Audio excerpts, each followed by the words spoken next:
Cette émission est une production de la télévision régionale des Moulins.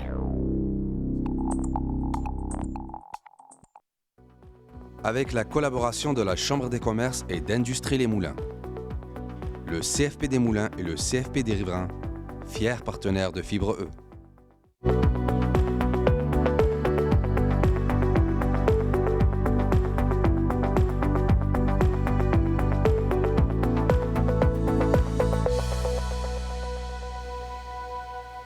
Bienvenue à Fibre E. Issu d'une lignée de boulangers, Guillaume Roy est passionné par le pain. Il a ouvert son entreprise La Shop à pain en 2013. Le roulement de celle-ci fut loin d'être un fleuve tranquille, mais la passion lui a permis de tenir le gouvernail. Donc, Guillaume Roy, bienvenue à Fibre E. Merci pour l'invitation, c'est vraiment apprécié. Très, très content que tu sois là. Tu as eu des enjeux particuliers comme entrepreneur. On se connaît un peu, on va se tutoyer, oui, ça va peut-être être plus facile. Donc, Guillaume, de ton côté, qu'est-ce qui a fait que tu t'es lancé dans le monde du pain?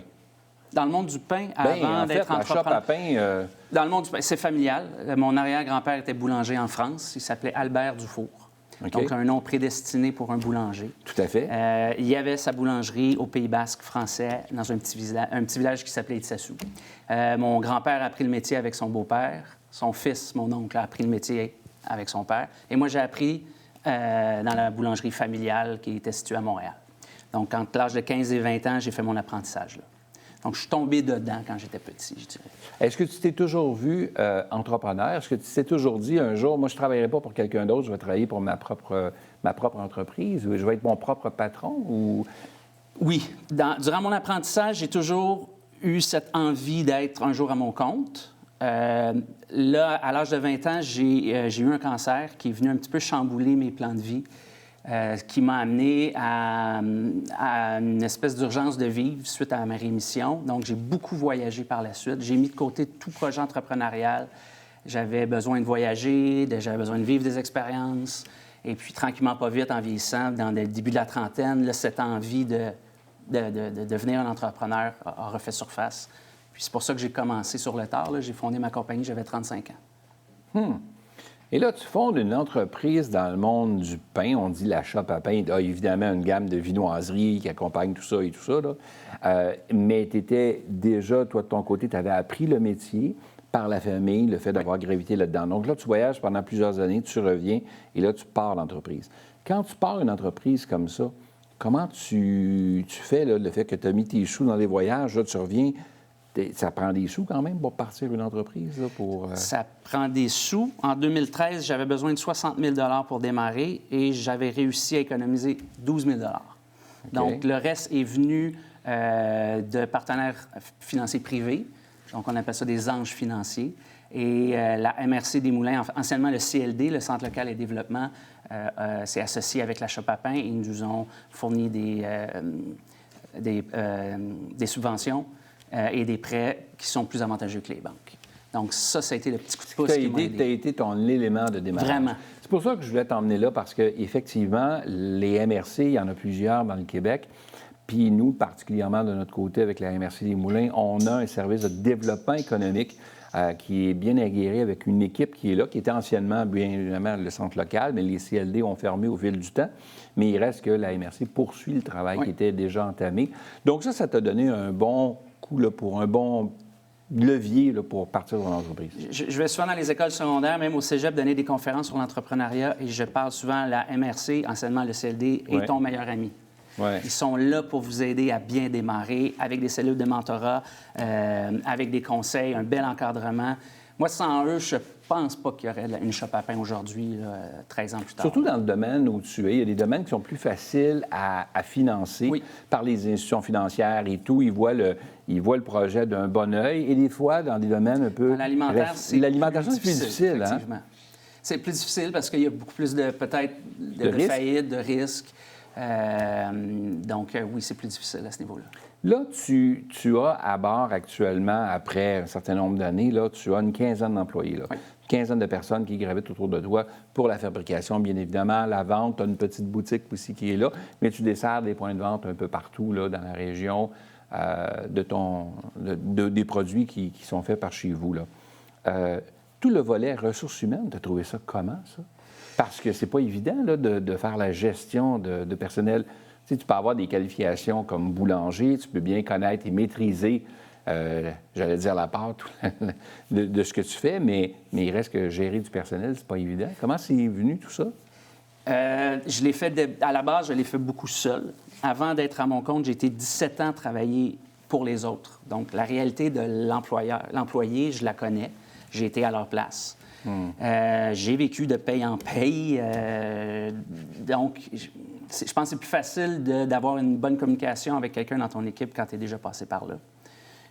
Donc, tout ce qui est RH, c'est moi qui le fais. Lorsque je fais face à une situation qui est plus difficile, il y a des ressources à Service Québec. Il y a des ressources avec la FCEI, qui est la Fédération canadienne des entreprises indépendantes, qui offre un service pour les membres de conseil.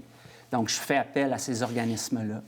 Et puis, en général, j'ai pas eu affaire à des gros problèmes au niveau RH là, pour... Quand on débute, il faut être conscient que parfois, on ne réussit pas à se payer un salaire en partant. C'est pas toujours évident. Comment tu fais pour poursuivre l'aventure quand tu sais que tu n'es pas en mesure de te verser de salaire? Et ça a été ton cas au départ. Dans mon cas, ça a été une conjointe extraordinaire. OK. Ma femme est enseignante, donc on avait budgété qu'on était capable de vivre avec son seul salaire. Grâce à la MRC, j'ai bénéficié d'une subvention salariale pour démarrage d'entreprise. Donc, la première année de l'existence de mon entreprise, j'avais un salaire qui était payé comme un genre d'assurance chômage. Ouais. Donc, ça m'a permis de passer à travers la première année sans souci. À partir de la deuxième année, effectivement, j'avais un choix à faire. Soit je me versais un salaire, ou soit j'engageais du personnel pour me permettre de souffler un peu, parce que je travaillais 7 jours semaine, plus de 100 heures par semaine. Et tu as fait ça pendant plus de 3 ans? J'ai fait ça là. pendant 3-4 ans, à travailler 7 jours semaine. Mais Donc, tu n'étais pas épuisé à ce moment-là? Tu n'étais pas... Bien, je pense que comme un athlète olympique qui passe par là, le corps humain est une machine extraordinaire. Si j'avais su que je travaillerais autant, je ne suis pas sûr que je me serais embarqué dans ce projet-là. Mais une fois qu'on est dedans puis on veut que ça fonctionne, on est prêt à laisser ça chemin, on est prêt à tout faire pour que ça fonctionne. Quand tu regardes le chemin que tu as parcouru, tu ferais quelque chose de différent aujourd'hui? Sachant que tu as, là. Bien, j'ai pris en 12 ans d'entrepreneuriat, j'ai pris beaucoup de mauvaises décisions. J'en ai pris assez de bonnes pour être encore là, mais toutes mes mauvaises décisions m'ont enseigné quelque chose de fondamental pour m'aider à devenir un meilleur entrepreneur. Donc... Fait que je ne changerais rien. Ouais. Puis même si je revenais dans le temps, Guillaume d'aujourd'hui va voir le Guillaume qui a démarré la Shop à pain. Est-ce que Guillaume qui a démarré la Shop à pain serait prêt à entendre mes conseils? Parce qu'à une époque, je n'étais pas prêt à recevoir des certaines informations pour m'aider à être un meilleur entrepreneur parce qu'on est pris dans la roue. Donc, je ne changerais rien. Je veux dire, on est un bel exemple de réussite au niveau local. Puis, c'est les échecs qui deviennent formateurs puis qui nous amènent à être des meilleures personnes puis des meilleurs entrepreneurs. Après quelques années, ton entreprise va bien, tu te sors de tout ça, tu commences à te verser un salaire, les choses commencent à se placer. Et là, de façon personnelle, on constate et on découvre, via un paquet de tests que tu as passés, que tu as une allergie à certains produits que tu fabriques dans ton entreprise. Oui. Donc, tu es allergique à la farine, je J'ai pense. développé une intolérance à la farine, ce qui fait en sorte que je ne peux plus manger le pain. Je ne peux plus manger aucun produit qui contient de la farine, donc c'est 95 de ce qu'on fabrique. Pire que ça, je ne peux plus être dans l'atelier où on fabrique le pain parce que la farine, c'est volatile. Donc, elle est dans l'air. Donc, si je la respire, elle va dans mes narines, dans mes bronches. Si j'avale, ça va dans mes intestins. Donc, à long terme, si je suis exposé, les symptômes vont revenir. Donc, oui, ça a été une période très noire. Ça fait 3 ans de ça que j'ai eu ce diagnostic-là. Et j'ai dû prendre une décision importante dans mon parcours entrepreneurial. Qu'est-ce que je fais avec ma boulangerie si je ne peux plus manger ce que je fabrique? Et j'ai découvert ma deuxième passion, après le pain, c'est l'entrepreneuriat. Et de technicien à fabriquer du pain, je suis devenu 100% un gestionnaire. Et c'est ce que je fais tous les jours quand je vais dans mon entreprise. Je gère le quotidien, le développement. Et je partage mes connaissances dans le cadre de la semaine entrepreneuriale. Je vais dans les écoles. Donc, je partage mes connaissances dans le but d'aider les nouveaux entrepreneurs à connaître du succès. Et là, ça prend une équipe solide Oui. derrière c'est toi, fondamental. parce que là, tu n'es pas là tu Non. n'es pas concrètement les mains, disons-le, dans la farine. Là. Tu ne peux plus être là, par rapport à ta condition. Ce qui fait que tu peux gérer l'entreprise, mais c'est une entreprise qui Si j'ai pas de boulanger, c'est plus moi qui peux aller. Avant, quand il manquait un personnel, c'est moi qui faisais plus d'heures supplémentaires pour pallier au manque de main-d'œuvre. Aujourd'hui, c'est plus possible. Si demain matin, j'ai plus de boulanger, ça s'écroule. L'entreprise qui a grandi maintenant te permet aujourd'hui d'assumer des responsabilités à l'intérieur de l'entreprise et de confier ou de déléguer à d'autres 100%, oui. certaines responsabilités qui fait que l'entreprise continue à rouler. À rouler puis à croître, en À plus croître de ça. aussi. Mais j'ai eu la chance de croiser des boulangers extraordinaires, impliqués, dévoués, qui compatissent beaucoup avec ma situation, ma santé. Et puis, ils ont quartier libre. En tout cas, c'est ceux qui ne te verront pas dans le laboratoire. Non, fait que je ne suis pas dérangeant. Ça, c'est sûr, je ne suis pas dérangeant. T'es pas le patron Non, le mais plus quand ils prennent la dérangeant. pause, ils viennent toujours me chercher pour la pause café. On va prendre la pause café ensemble à tous les jours. On a une belle chimie, je suis au courant de tout ce qui se passe, mais je ne mets plus la main à la pâte. Mais oui, ça prend une équipe très solide pour ça. J'ai eu la chance extraordinaire de pouvoir côtoyer ces gens-là puis de travailler avec eux à tous les jours. Quel conseil tu donnerais à quelqu'un qui veut se lancer, mais qui n'ose pas faire le saut? L'entrepreneuriat, pour moi, c'est une porte sur un univers qui peut nous amener un nombre incroyable de possibilités. Donc, je lui conseillerais de se lancer. Si ça ne marche pas, c'est pas grave, tu l'auras essayé. Vaut mieux vivre avec des remords qu'avec des regrets. Alors, mais je lui dirais comme premier conseil, il faut que tu sois passionné par ton projet.